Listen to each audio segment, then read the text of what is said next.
In the course of our discussion about Ejisu, the issue of Professor Dr. Kingsley Nyarko, whatever happened at Ejisu has come up on the discussion. I have this statement from him. Yes, from him. Okay, so it's come to my attention that there is a video in circulation in which I was seen picking a white envelope from my back pocket and dropping it on a table in front of 2 Electoral Commission officers.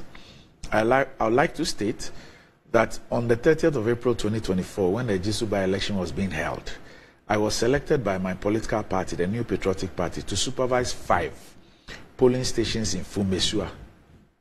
During my numerous rounds and upon reaching the Pentecost Church polling station, I interacted with the officers to find out if the election process at the polling station was coming up well and the numbers that had registered at that time.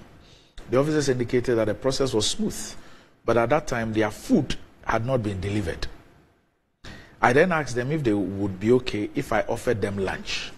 They accepted it, and I put an envelope on the table in the full glare of all. I then left, granted an interview with Adom TV, and continued to the other polling stations. I must state unequivocally and in all honesty. Go back. He said he went and asked them if they would want something for lunch. Okay, so at the time their so lunch it says, was not delivered. during my numerous rounds and upon reaching the Pentecost Church polling station, I interacted with the officers to find out if the election process at the polling station was coming up well and the numbers that had registered at that time. The officers indicated that the process was smooth. That have voted. But at that time, their food had not been delivered. So he's a caterer. I then asked them if they would be okay if I offered them lunch.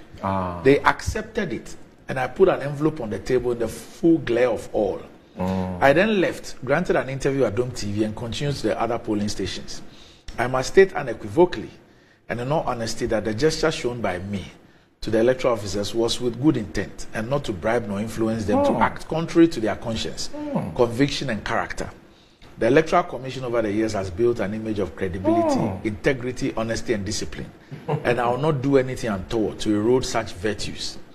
I've endeavored over the years to build an image of integrity, credibility, honesty, kindness, and discipline, and I will not do anything deliberately to diminish it.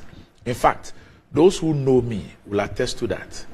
Although I acted in good faith, it seems my good intention and action have been misconstrued to mean I have bribed or influenced the electoral officers. That was not the case. I did not bribe anybody. As unfortunate as the incident is, I'd like to apologize to the Commission and the citizenry and assure all and sundry that such an act will never happen again. As unfortunate as the incident is, I would like to apologize to the Commission and the citizenry and assure all and sundry that such an act will never happen again. I will also gladly submit myself to any process to establish the truth of what transpired at the polling station on that day. Thank you, Kingsley Nyarko, MP, Kwadaso. Look, just 30 seconds on this. If our brother wanted to offer an unqualified apology, he should have simply done so. The justifications and the explanations he's mounting he needed to explain what happened. You see, we all have a support for him because he's a panel. On the basis of what he said, no, Doc. At least there's something I said that I didn't know. Doc, let me tell you something. That's if it's the truth. Doc, let me tell you something. You see, when you're giving bribe to police officers in the full glare of the public and they want to collect the thing without it raising attention, oh, look, when anybody listening to me, go and watch the video. Listen to me. When Kingsley Nyarko offered the envelope, the lady refused to take the envelope from his hand. If you like, play the video. So he dropped it on the table. Go and watch. If it was for food, mere lunch, the girl would have gladly collected with both hands. There's a song with the lady was uncomfortable, but Kingsley was giving there's a song with the title Fanifome. Fanifome. Doc, am I lying? Because he offered the We don't have time. Let's leave it. No, listen. We need to move on. If I'm lying, tell me. In the video, he offers the envelope.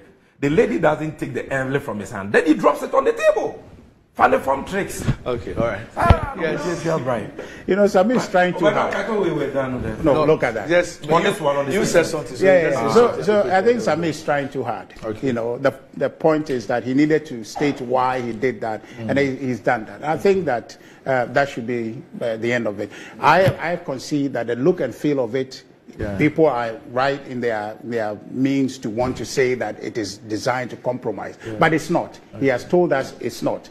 It may be construed that way, but that was not his intention. Okay. He just merely was generous to the people, and that's it. I didn't know the context that actually at the time their lunch had not been delivered. No, so if he learned that... I'm learning that even the incident happened before lunchtime.